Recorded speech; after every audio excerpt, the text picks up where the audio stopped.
Hello everyone, it is Sue here. Welcome to my channel and welcome to all of my new subbies.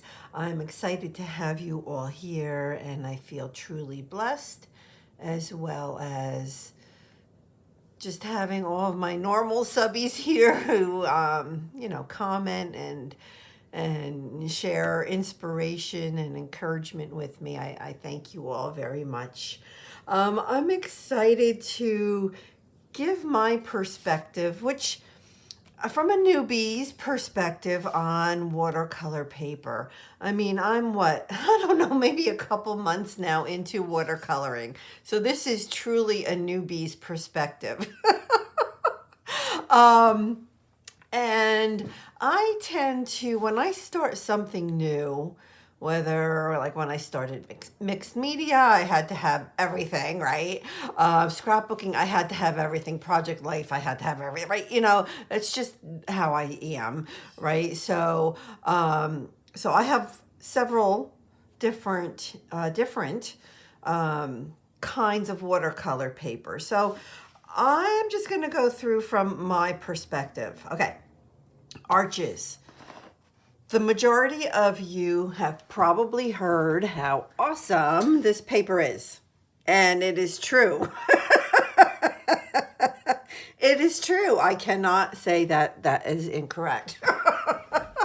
But from a newbie's perspective, and you know what? And it could be different for a different newbie. But for me, I'm afraid to use it because I don't know, it's expensive. I mean, I don't know. It can be like twice as much or even more in some cases than other watercolor paper. Do I agree that it's probably the best? Probably. I'm not really sure because I haven't used it even that much. Isn't that terrible? I mean, this is both of these are really probably one of the first ones that I purchased, and it looks like brand new. I mean, both of them. So, as wonderful as they are, and I agree they are wonderful, I tend to hoard them because they're expensive. So, what good is having something that is works really, really, really well, but you don't want to use it because you don't want to use it up? Now, I know that probably everybody on here watching this can relate to. You hoard something that you really love, right? Because you don't want to use it up. That's kind of how I feel about these papers. So I'm glad I have them, and maybe someday I'll use them more. But for right now, I don't know. I don't know. That's just kind of where I'm at. What I have found, and these definitely are not the best because we know that arches is probably the best. But I did find, and this brand is made by Speedball. So a lot of you know the Speedball brand. It's like the printing, or like where you can get the pieces of I want to say rubber, like the that you can carve out stamps and stuff from. Yeah, so Speedball is a very popular name, and they make this brand of watercolor paper, and it's called Fluid, and you can purchase this many places. And my favorite by far is the 6x8 size. This is my second pad that I'm in. In fact, when I purchased, I had to go purchase another pad since I used up my first pad. I ordered two of them in this size because it's my go-to. I love the size. It's not overwhelming because it's only 6x8. So when I look at it, I don't feel overwhelmed and I'm comfortable using it.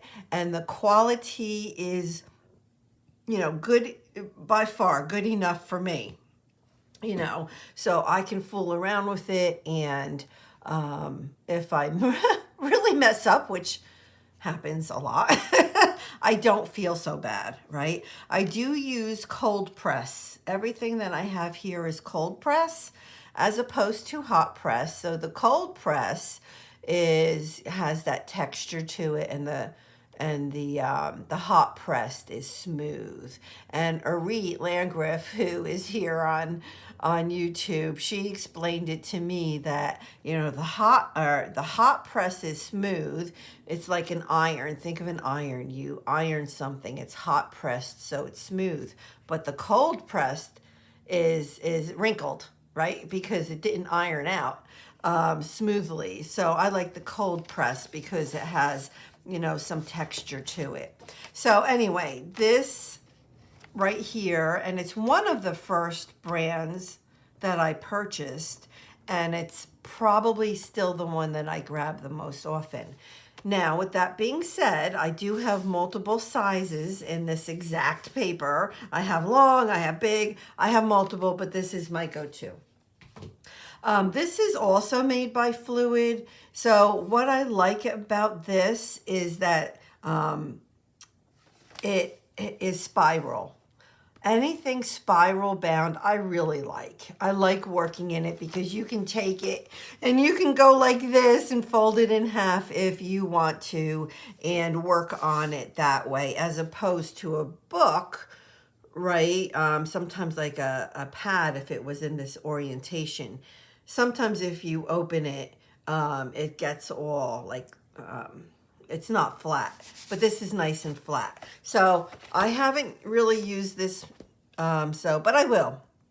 I like it. I will use that. It's a pretty, it's a hardbound book, so I like that. And then I also purchased this. So this is still Fluid, right? It's 100% cotton. So the difference, like what you want is you want 100% cotton.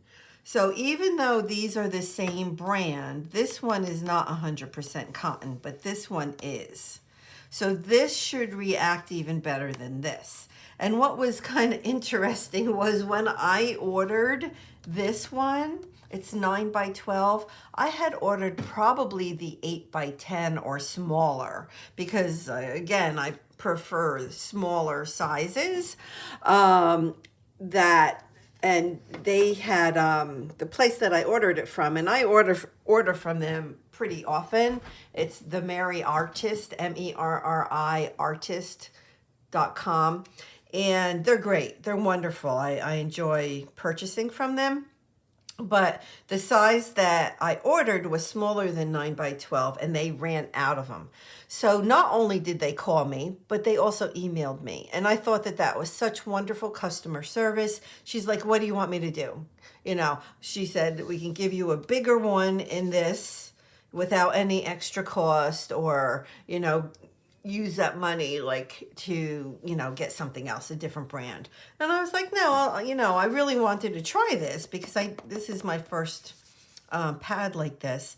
And so, yeah, I mean, I'm telling you, I emailed her, she emailed me back, and she was like, thank you. And then like the next minute I got like the, you know, the email that the shipping label was done. So they're really on top of it, and I can highly recommend them. But anyway, so I have not used this yet. I think I'm going to leave this out to use today because I do want to really see how good this is. And just so that you know, the majority of what I like to work on is something called a block.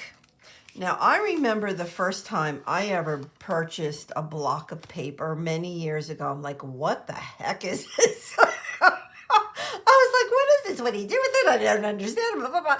And it was like a Strathmore or something like that. And I don't even know if I realized I bought the block. It was at Michael's and blah, blah, blah. And but anyways, so I prefer using a block pad. And what that means is it's glued on either 2 or 4 sides of the paper, because when you watercolor, it buckles. But when you have a block, it doesn't buckle as much because it's being forced to stay flat. So I definitely prefer working on a block. And this is a newer pad that I recently got, Stonehenge, also cold press. And I did use it once or twice, and I thought it was okay. I think this is an 8x8. It is 100% cotton. So I did, you know, it's good. It's good. I don't know that I've used it enough to, I mean, I don't have anything negative to say about it. I'll put it that way. So I was, you know, happy using this. Oh, it's a 7x7. See, I like that smaller size for sure. This one is Fabriano, also 100% cotton. This size is 5x7. And I like this. I like this a lot. It's not as expensive as the Arches. So see, you can get 100% cotton without having to buy Arches and spending a lot of money. So just know that. So if you're new to this like I am, there are other options for 100% cotton that are not as expensive, right? So there's this Fabriano, there's Stonehenge, there's this particular brand of fluid. I'm sure there's more and more and more, but yeah, so you don't have to spend a fortune, and then you don't feel like if you mess it up, you know, it's the end of the world and you've wasted money. So I do like this. I like the Fabriano very much. And Paul Rubens. So when I had first gotten this, I've had this for quite a while, and I've used it a bunch as well. So it is cold pressed. When I first got it, it was early on. I ordered this like a long time ago. Can't be more than 2 months ago, but it was a long time ago. But it was early on in me learning about watercolor. And it's actually a watercolor and wet media block. And yeah, I at first wasn't really happy with it, but now I love it. I find that this paper, when you're doing a wet on wet technique, is amazing, and it has become my favorite for wet on wet painting. Gosh, doesn't it sound like I know what I'm talking about? But I do like it now. So that's Paul Rubens. Yeah, I like that. And then, well, I'll do this, and then I have one more. So this Prima watercolor pad I've had for forever. It's a 2015. I probably got it somewhere around 2015. This is not good paper. It's not. I shouldn't say it like that. If you're using it to create something that you hope to be artist quality painting, this would not be your paper. What I do use this paper for is like if I'm going to do a swatch of paints, that kind of thing, because it's a good size for something like that, so it's easy for me to grab. And I don't need like a super expensive paper to see what color the paint is, you know. So I use it for something like that. So it is useful. And again, it was in my stash. I've had it, nothing new. It's also a block.